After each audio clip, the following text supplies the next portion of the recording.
Hello, welcome back to the Board Games 4K YouTube channel, and this is a channel where we give you reviews, playthroughs, unboxings.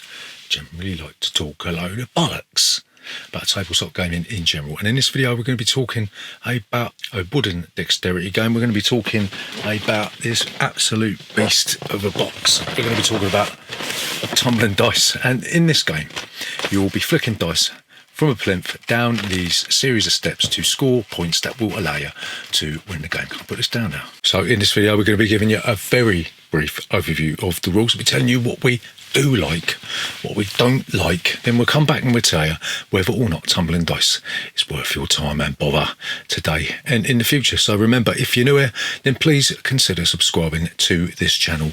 Leave a comment in that section down below, and we'll see you after this.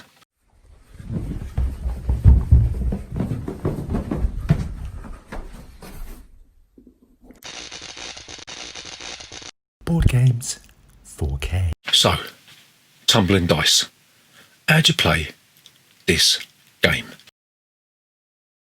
So, Tumblin Dice is a very, very simple game. The rules come on one sheet of paper. That's it. That's all there is. And even then, that's not all the rules. These are like different playing options that you get with this game. So in Tumblin Dice, first thing you're going to do is set up the board. You'll see that the board comes in two portions. You will slot it together and you'll end up with a plinth at one end, and you'll have a series of cascading levels that go down to these sort of feet on the bottom of the board. Everybody's going to get a set of 4 dice. These are the dice with the pointed edges. You're not going to get dice with the rounded edges. These are the sort of dice that if you step on them, they're going to go right through your foot, home alone style. And the first thing you're going to do is you're going to determine a random turn order. You're either going to place your die on the plinth, or you're just going to chuck it at the plinth. The rule is that the die has to at least touch the plinth. It doesn't matter whether it starts on there, whether you're going to chuck it down there, but it has to touch the plinth. And you're going to be chucking your dice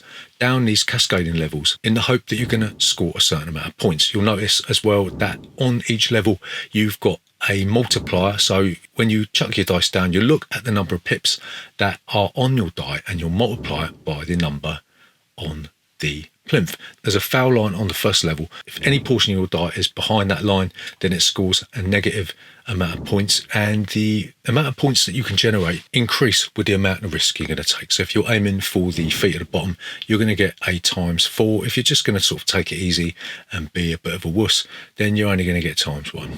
It isn't illegal to bump other dice. In fact, that is part of the game, to try and knock your opponent's dice out of the more lucrative spots. A shot is considered a foul if A, it doesn't make contact with the plinth, or it doesn't find its way onto one of the levels if it falls off onto the table underneath the board, right? So once everybody has launched all their 4 dice, you will total up their scores. You'll make a note of it, and then you'll go into round 2. You do exactly the same thing. The rules say that the game lasts 4 rounds, but there's other variants in the rule book or rule pamphlet or rule page. The rule suggests that you could have like a dart style variant where you could be the first player to get to 301 or 501. Also suggests that you could play as teams if you don't like the smell of the person standing next to you. And also there's a few little itty bitty rules for kids who maybe can't add up yet because they missed a lot of school because of lockdown. So keep doing this, you keep chucking your dice down the plinths, you will keep multiplying your scores, you will keep on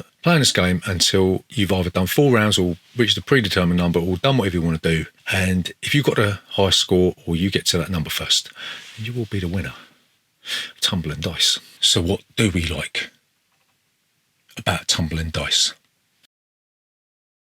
So the first thing that we really enjoy about Tumblin Dice is the ease of play. Like I just basically told you the rules in, 2 minutes? Maybe it's 3 minutes. Maybe it's 5 minutes. I don't know. But anybody can play this. It's just a matter of telling somebody to lob a die down a few lumps of wood, and Bob's your uncle, it's done, right? So the fact that you can explain this to somebody with the IQ of a gopher means the game's pretty accessible, you know what I mean? So the second thing that we really like about Tumblin Dice is the variety of game modes that I mentioned in the box. It doesn't just limit you to just the best score out of 4 rounds. They offer some official variants like the darts variant, and it also caters for different age groups in the rules. So the fact that the publisher or designer has thought a bit deeper in this really easy game is super. So the next thing that we really like about Tumblin Dice is that you can go out and purchase some extra dice for this. We think we've got about 8 or 9 sets of this, so that makes this game ideal for cocaine for parties. Obviously, there's going to be a bit of a problem with space. So the way that we normally work this is that when somebody takes their shot, you move around the table in a clockwise or counterclockwise motion and pick up any dice that are on the floor in the process, right? So that keeps the turns moving quickly, and it doesn't mean that people are elbowing each other in the nuts. So the final thing that we really like about Tumblin Dice is this game has the perfect blend of skill and luck, right? It takes a lot of skill to aim that die and get it into the bottom high scoring positions, but also where the die is the pointy die, it's also very difficult to mitigate the randomness of where it's going to go. So it does take a lot of skill, but you also need a lot of luck to do well in this game. And sometimes if a game can offer those two polar opposites, then we know we're onto a winner. So what don't we like about Tumblin Dice?